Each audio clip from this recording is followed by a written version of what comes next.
cabbage.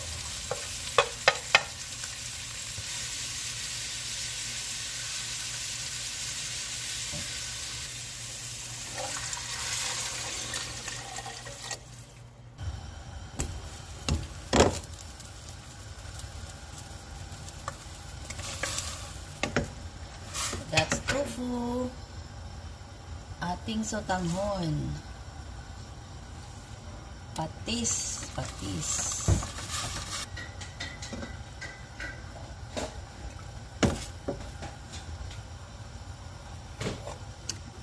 Oh.